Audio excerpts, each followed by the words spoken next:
அன்பு தமிழ் உறவுகளுக்கு வணக்கம். கூடிய விரைவில் நடிகை த்ரிஷா அவர்களுக்கு ஒரு முக்கியமான அரசு பொறுப்பை இந்த தாவேகா அரசு கொடுக்க போகுது. என்ன சொல்ற?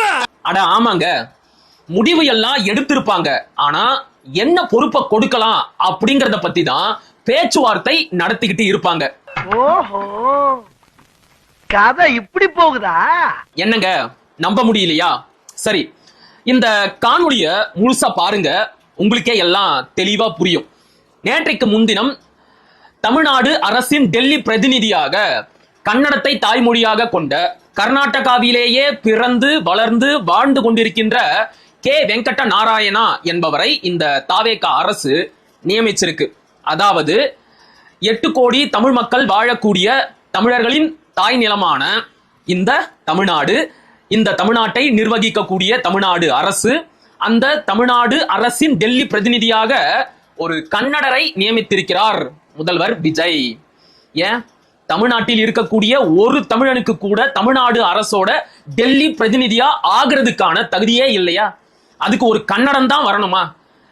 வேற மாநிலத்துல எங்கயாச்சும் இந்த அநீதி நடந்திருக்குமா? நடக்குமா? கர்நாடகாவில் ஒரு தமிழனை அந்த மாநில அரசோட டெல்லி பிரதிநிதியா நியமிப்பாங்களா? ஆந்திராவில் செய்வாங்களா? கேரளாவில் செய்வாங்களா? வேற ஏதாச்சும் ஒரு வட மாநிலத்துல செய்வாங்களா? இது வரைக்கும் செஞ்சிருக்கிறாங்களா? இல்லவே இல்லை.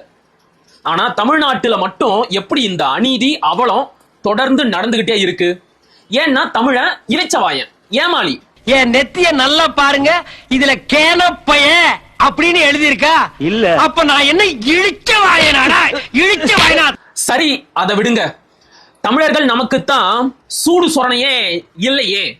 கடந்த 800 ஆண்டுகளாக பிறமொழியாளர்களுக்கு அடிமையாக வாழ்ந்தே அடிமை வாழ்க்கையே சுகமான வாழ்க்கை, சுதந்திரமான வாழ்க்கை அப்படின்னு நினைக்க ஆரம்பிச்சிட்டோம். அப்படிப்பட்ட நமக்கு ஒரு கன்னடரை கொண்டு வந்து தமிழ்நாடு அரசோட டெல்லி பிரதிநிதியா நியமிச்சா என்ன? ஒரு ஆந்திரரை கூட்டிக்கிட்டு வந்து தமிழ்நாட்டுக்கு முதலமைச்சராக்குனா என்ன? எதை பத்தியும் நாம எந்த கவலையும் பட போறதே கிடையாது. இன்னைக்கு தேதிக்கு எனக்கு சோறு கிடைக்குதா, என் வயிறு நிறையுதா அப்படிங்கறத பத்தி மட்டும்தான் நாம கவலைப்பட போறோம். அதானே? சரி, அதெல்லாம் ஒரு ஓரமா இருக்கட்டும். ஆனாலும் நாம கேட்க வேண்டிய சில கேள்விகள் பாக்கி இருக்குல்ல. யார் இந்த வெங்கட நாராயணா? இவருக்கும் தமிழ்நாட்டுக்கும் என்ன சம்பந்தம்? இதுவரைக்கும் இவரு தமிழ் மக்களுக்காக என்ன சேவை செஞ்சிருக்கிறாரு? எதுக்காக அவருக்கு இவ்வளவு பெரிய பொறுப்பை தூக்கி முதல்வர் விஜய் கொடுத்திருக்கிறாரு? இந்த கேள்விகளுக்கெல்லாம் அவரோட பெயர்லயே பதில் இருக்கு. K Venkata Narayana, KVN. புரியலையா? அதாவது நம்முடைய முதலமைச்சர் விஜய் அவர்கள் நடித்து இன்னும் வெளியாகாமல் இருக்கின்ற ஜனநாயகன் திரைப்படத்தை தயாரித்த KVN பட தயாரிப்பு நிறுவனத்தோட ஓனர் இவர்தான். இதுதான் கே வெங்கட நாராயணா தமிழர்களுக்காக செய்த மிகப்பெரிய சேவை. விஜய் நடிச்ச படத்தை தயாரிச்சாரு அப்படிங்கிற ஒரே காரணத்திற்காக தமிழ்நாடு அரசோட பிரதிநிதியாக, தமிழர்களின் பிரதிநிதியாக ஒரு கன்னடரை நியமிச்சிருவாங்களா? இதெல்லாம் ஒரு காரணம். யாராவது மொட்டை அடிச்சிட்டு வந்தா அவன் தலையில தபையெல்லாம் வாசிப்பீங்க. அதெல்லாம் எனக்கு வாசிக்க தெரியாது. ஏண்டா இவரை நியமிச்சீங்க அப்படின்னு தாவேகா காரங்கிட்ட போய் கேட்டா அதுக்கு அவன் சொல்ற பதில் இருக்கு. அடடா, தஞ்சாவூர் கல்வெட்டுல தான் அதை செதுக்கி வைக்கணும். அவரு நிறைய படிச்சிருக்கிறாரு ப்ரோ. எங்க தளபதியை வச்சு படம் தயாரிச்சிருக்கிறாரு ப்ரோ. அந்த படம் தியேட்டர்ல ரிலீஸ் ஆகாம ஆன்லைன்ல ரிலீஸ் ஆகி நிறைய நஷ்டம் ஏற்பட்ட போது கூட எங்க தளபதிக்கு பக்கபலமா இருந்திருக்கிறாரு ப்ரோ அப்படிங்கிறானுங்க. என்னடா முட்டாத்தனமா பேசிக்கிட்டு இருக்க முட்டா பயல? அட, உங்க அறிவுல தீய வைக்க அவரு நிறைய படிச்சிருக்கிறாரு, உங்க தளபதியை வச்சு படம் எடுத்திருக்கிறாரு அப்படின்னா அவரை கூட்டிக்கிட்டு போய் உங்க வீட்டுக்குள்ள விட்டு உங்க குடும்ப தலைவனா ஆக்கிடுவீங்களா? இப்படி கேட்டா உங்களுக்கு கோபம் வருது இல்ல? அப்படித்தான் எங்களுக்கும். ஒரு கன்னடரை கூட்டிக்கிட்டு வந்து தமிழ்நாடு அரசோட டெல்லி பிரதிநிதியா நியமிச்சா எங்களுக்கும் கோபம் வரும். ஐயா, இவ்வளவு நாளா மூடி கிடந்த அறிவு கண்ண நீங்க திறந்துட்டீங்கயா? உன் கண்ணனை துருப்பிடிச்ச இரும்பு பெட்டியா பீரோவா நான் திறக்கிறதுக்கு?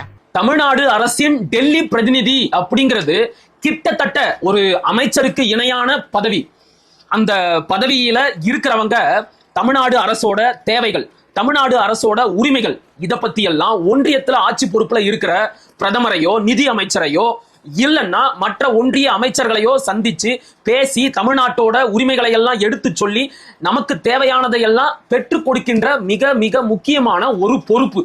அந்த பொறுப்புல ஒரு கன்னடரை கொண்டு வந்து நியமிச்சா அவரு எப்படி தமிழ்நாட்டுக்கும் தமிழ் மக்களுக்கும் உண்மையும் நேர்மையுமா இருப்பாரு? எடுத்துக்காட்டுக்கு ஒரு பேச்சுக்கு நாளைக்கே மேக்கத்தாட்டு அணை விவகாரம் பூதாகரமா வெடிக்குது அப்படின்னு வச்சுக்குவோம்.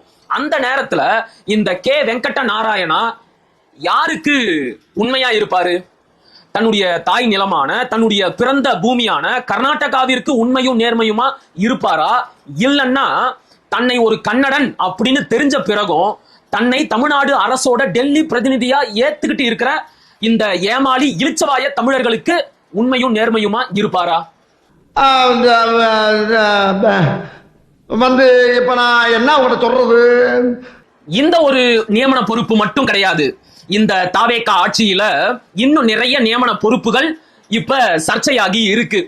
விஜயோட ஜனநாயகன் படத்தை தயாரித்த கேவிஎன் பட தயாரிப்பு நிறுவனத்தோட தலைவர் கே வெங்கட்ட நாராயணாவுக்கு தமிழ்நாடு அரசோட டெல்லி பிரதிநிதி அப்படிங்கிற பொறுப்பு கொடுக்கப்பட்டிருந்தா விஜயோட படங்களுக்கெல்லாம் ப்ரமோஷன் வேலை செய்து கொடுக்கின்ற ஜெகதீஷ் பழனிசாமிக்கு முதலமைச்சரோட தனி செயலாளர் அப்படிங்கிற மிக முக்கியமான பொறுப்பை கொடுத்திருக்கிறாங்க.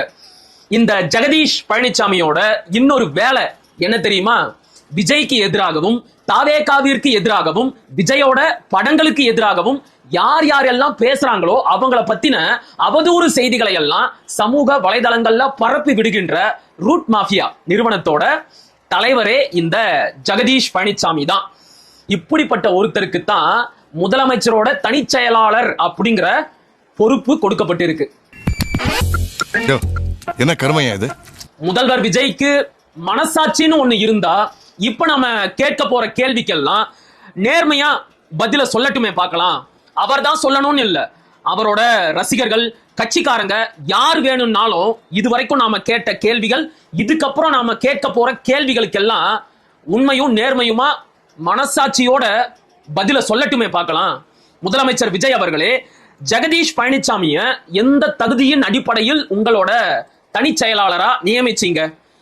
அவர் உங்களோட தீவிர ரசிகரா இருக்கலாம், உங்களோட நெருங்கிய நண்பரா இருக்கலாம், உங்களோட படங்களுக்கெல்லாம் ப்ரமோஷன் வேலை பார்த்து கொடுத்திருக்கலாம். அதையும் தாண்டி உங்களை பத்தியும் உங்களோட படங்களை பத்தியும் உங்களோட கட்சியை பத்தியும் உங்களோட ஆட்சியின் நிர்வாகத்தை பத்தியும் யார் யாரெல்லாம் ஆக்கப்பூர்வமான விமர்சனங்களை முன்வைக்கிறாங்களோ, யார் யாரெல்லாம் நேர்மையான நியாயமான கேள்விகளை எல்லாம் கேட்கிறாங்களோ அவங்கள பத்தின அவதூறுகளை எல்லாம் உண்மைக்கு மாறான செய்திகளை எல்லாம் சமூக வலைதளங்கள்ல பரப்பி கேள்வி கேட்கிற நபர்களை எல்லாம் கொச்சப்படுத்துற ரூட் மாஃபியா வேலையை கூட ஜெகதீஷ் பழனிசாமி உங்களுக்காக செஞ்சு கொடுத்திருக்கட்டுமே. அது மட்டுமே ஒரு முதலமைச்சரோட தனி செயலாளராக அவரை நியமிப்பதற்கான தகுதியா ஆயிடுமா? இது மட்டுமே போதுமா? இந்த தகுதியை வச்சுக்கிட்டு இருக்கிறதுனால மட்டுமே அவருக்கு உங்களோட தனி செயலாளர் அப்படிங்கிற பொறுப்பை தூக்கி கொடுத்துட்டீங்களா? இது ஒரு நல்ல கேள்வி. பதில சொல்றா.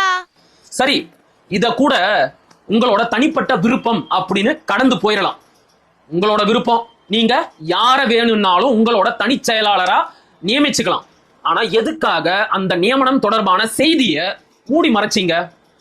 நீங்க ஆட்சிக்கு வந்த 2 நாள்ல உங்களுடைய ஆஸ்தான ஜோதிடர் ரத்தன் பண்டித்த அரசு பொறுப்புல நியமிச்சீங்க. எல்லா தரப்புல இருந்தும் எதிர்ப்புகள் வந்த உடனே அந்த அரசு பொறுப்பை ரத்து பண்ணிட்டீங்க. ரத்தன் பண்டித்த எப்ப அரசு பொறுப்புல நியமிச்சீங்களோ அதே நாள்ல தான், இன்னும் சொல்ல போனா ரத்தன் பண்டித்த அரசு பொறுப்புல நியமிச்ச அரசாணைக்கு முன்னாடி தான் ஜெகதீஷ் பழனிசாமிய உங்களோட தனி செயலாளரா நியமிச்சு அரசாணை வெளியிட்டு இருக்கிறீங்க. ரத்தன் பண்டித்துக்கு அரசு பதவி கொடுத்த செய்தி வெளியாச்சு. ஆனா ஜெகதீஷ் பழனிசாமிக்கு உங்களோட தனி செயலாளர் அப்படிங்கிற பொறுப்பு கொடுக்கப்பட்ட செய்தி மட்டும் ஏன் மூடி மறைக்கப்பட்டுச்சு? அப்படி என்ன இதுல ரகசியம் இருக்கு? எதுக்காக இந்த செய்திய மூடி மறைச்சிங்க? இதுதான் உங்களோட வெளிப்படையான நிர்வாகமா? இதுதான் உங்களோட டிரான்ஸ்பரண்ட் கவர்மெண்டா? வாயில என்ன தோடாடா, புண்ணாக்காடா, தடிமாடு, வாயை திறந்து சொல்லடா. நீங்க ஒரு நல்லவரத்தான உங்களோட தனி செயலாளரா நியமிச்சிருக்கிறீங்க.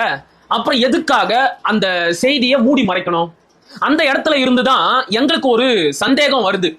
இவரை வச்சு அரசாங்கத்தோட சில முக்கியமான டெண்டர் பத்தின ரகசியங்களை எல்லாம் தெரிஞ்சுக்கிட்டு உங்க நண்பர்களோட பினாமி நிறுவனத்தின் மூலமாக நீங்க அந்த டெண்டரை எல்லாம் எடுக்க திட்டம் போட்டு இருக்கிறீங்களோ? அரசாங்க சொத்தை எல்லாம் மறைமுகமா கொள்ளையடிக்கிறதுக்கு இப்படி ஒரு வழியை ஏற்படுத்தி இருக்கிறீங்களோ அப்படிங்கிற டவுட் எங்களுக்கு வருது. வருமா வராதா? நீங்க உண்மையாகவே ஒரு நல்லவரை, வல்லவரை, உண்மையானவரை, நேர்மையானவரை தான் உங்களோட தனி செயலாளரா நியமிச்சிருக்கிறீங்க அப்படின்னா அதை வெளிப்படையா அறிவிச்சிட்டு போயிருக்கலாமே. எதுக்காக 44 நாள் அந்த செய்தியை மூடி மறைக்கிறீங்க? உங்களோட பிறந்த நாளுக்கு ஜெகதீஷ் பழனிசாமி போட்ட வாழ்த்து செய்தியில இருந்துதான் வெளி உலகத்துக்கு இந்த செய்தியே தெரிய வருது. அதுக்கப்புறம் இத பத்தி அவசரமா செய்தி வெளியிடுறீங்க, அவரை நியமிச்சதுக்கான அரசாணையும் வெளியிடுறீங்க. இதுதான் உங்களுடைய நேர்மையான ஆட்சியா முதல்வரே? வாயை திறந்து சொல்ற தண்டச்சோறு. இத என்னன்னு சொல்றது? விஜய் மேல நமக்கு 1000 முரண்பாடுகள் இருக்கலாம், 1000 விமர்சனங்கள், எதிர் கருத்துக்கள், எதிர் நிலைப்பாடுகள் இருக்கலாம், இருக்கத்தான் போகுது. ஆனா விஜய் முதலமைச்சரா ஆனதுல நமக்கும் கூட மனசுக்குள்ள ஏதோ ஒரு மூலையில ஒரு சின்ன ஆறுதலும் மகிழ்ச்சியும் இருக்கத்தான் செய்யுது. வெளிப்படையா சொல்லணும் அப்படின்னா ஒரு தமிழன் தமிழ்நாட்டோட முதலமைச்சரா ஆனதுல உண்மையாகவே நமக்கு மகிழ்ச்சி தான். ஆனா விஜய் அவர்கள் தமிழ்நாட்டோட முதலமைச்சரா ஆனதுல இருந்து செய்யற செயல்களை எல்லாம் பார்க்கும்போது ரொம்ப வேதனையா இருக்கு. இதுக்கு திமுகவே இருந்துட்டு போயிருக்கலாமே அப்படின்னு நினைக்கிற அளவுக்கு பல மோசமான செயல்களை விஜய் தொடர்ந்து செஞ்சுக்கிட்டே இருக்கிறாரு. இப்ப நாம பார்த்த இந்த 2 நியமன பதவிகள் மட்டும் கிடையாது, இன்னும் பல நியமன பொறுப்புகள்ல பல பிறமொழியாளர்களை விஜய் வலுக்கட்டாயமா கொண்டு வந்து நியமிச்சுக்கிட்டே இருக்கிறாரு. குறிப்பா விஜய்க்கு தேர்தல் வியூகங்களை வகுத்து கொடுத்த ஜான் ஆரோக்கியசாமி நாயுடுவுக்கு இன்னைக்கு முதலமைச்சரோட அரசியல் ஆலோசகர் அப்படிங்கிற பொறுப்பு கொடுக்கப்பட்டு இருக்கு. இவர் ஒரு தெலுங்கர். இவருக்கு தமிழ், தமிழர், தமிழ்நாடு, தமிழ் தேசியம் அப்படின்னாலே சுத்தமா பிடிக்காது, எட்டிக்காய் மாதிரி கசக்கும். அடுத்து தாவேகாவோட சமூக ஊடக கட்டமைப்பு நிர்வாகியும் முதலமைச்சர் விஜயோட நெருங்கிய அரசியல் ஆலோசகருமான விஷ்ணு ரெட்டிக்கு இன்னைக்கு முதல்வரோட பொது நிகழ்வு ஆலோசகர் அப்படிங்கிற அரசு பொறுப்பு கொடுக்கப்பட்டு இருக்கு. இவரும் ஒரு தெலுங்கர் தான்.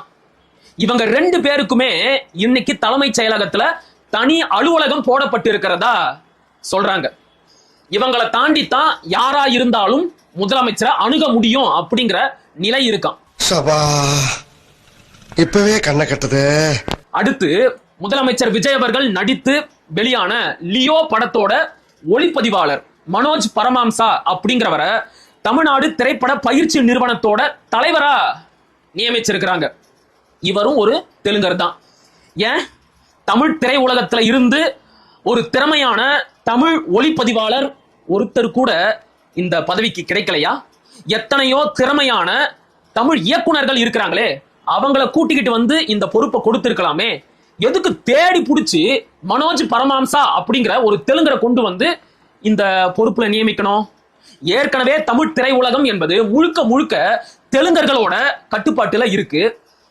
இதுல தமிழ்நாடு அரசோட திரைப்பட பயிற்சி நிறுவனத்தோட தலைவராகவும் ஒரு தெலுங்கரைத்தான் நியமிக்கணுமா? வேற ஆளே கிடைக்கலையா? சரி, அடுத்து தமிழ்நாடு அரசோட தலைமை வழக்கறிஞர் யாரு?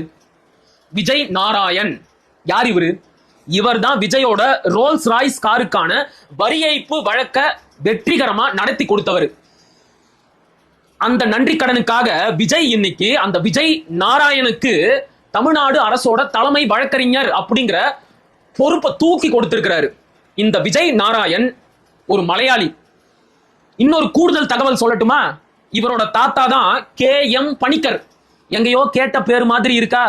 1956 மொழிவாரி மாநில பிரிவினையின் போது தமிழ்நாட்டுக்கு சொந்தமான தேவிகுளம், பீர்மேடு, மூணாறு, கோலாறு, சித்தூர் இந்த பகுதிகளை எல்லாம் ஆந்திரா, கர்நாடகா, கேரளாவிற்கு தமிழ்நாடு இழப்பதற்கு மிக முக்கிய காரணமாக இருந்தது இந்த KM பணிக்கர் தான். இவரோட பேரன் தான் இந்த விஜய் நாராயண். இவரை கூட்டிக்கிட்டு வந்து தமிழ்நாடு அரசோட தலைமை வழக்கறிஞரா நியமிச்சிருக்கிறாரு விஜய் அவர்கள். என்ன இரும்பு இதயமடா உனக்கு. இத்தோட முடியல. ஆதவ் அர்ஜுனா ரெட்டி தமிழ்நாட்டோட பொதுப்பணித்துறை அமைச்சர்.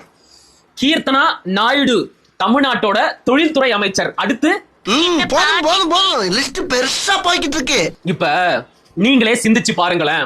விஜயோட படத்தை தயாரிச்சவரு, விஜயோட படங்களை ப்ரமோஷன் செய்யறவர், விஜயோட படத்தை ஒளிப்பதிவு செஞ்சவர், விஜயோட ரோல்ஸ் ராய்ஸ் காருக்கான வரி ஏய்ப்பு வழக்க நடத்தினவர். இப்படி விஜய்க்கு ரொம்ப நெருக்கமானவங்க எல்லாருக்குமே அரசு பொறுப்பு கொடுக்கப்பட்டாச்சு. அதே மாதிரி பல படங்கள்ல விஜய் கூட சேர்ந்து நடிச்ச த்ரிஷாவுக்கு மட்டும் அரசு பொறுப்பு கொடுக்க மாட்டாங்களா என்ன? கூடிய சீக்கிரம் கொடுப்பாங்க, பொறுத்திருந்து பாருங்க. என் வாழ்க்கையில இன்னும் நான் எல்லா குடும்பங்களை பார்க்கணும்னு இருக்கும், எனக்கே தெரியல. இன்னொரு விஷயத்த ஞாபகத்துல வச்சுக்கோங்க. இப்ப இங்க நடக்கிறதையெல்லாம் அண்டை மாநிலங்கள்ல பார்த்துக்கிட்டு தான் இருப்பாங்க, பார்த்து சிரிச்சுக்கிட்டு தான் இருப்பாங்க. அதனால வெளி மாநிலத்திற்கோ வெளிநாட்டுக்கோ போனீங்கன்னு வைங்க, அங்க போய் நான் தமிழ்நாட்டுல இருந்து வரேன், நான் தமிழன் அப்படின்னு பெருமையா சொல்லிக்காதீங்க, காரி துப்பிடுவாங்க. என்ன பாக்குற? துப்புறானேனா? உன்ற மூஞ்சில வேற யாரும் துப்ப கூடாது பாரு, அதான் நான் துப்புறேன். தோத்துக்கிட்டே இருக்கீடா. மீண்டும் ஒரு காணொலியில் சந்திப்போம். அதுவரை இணைந்திருங்கள்.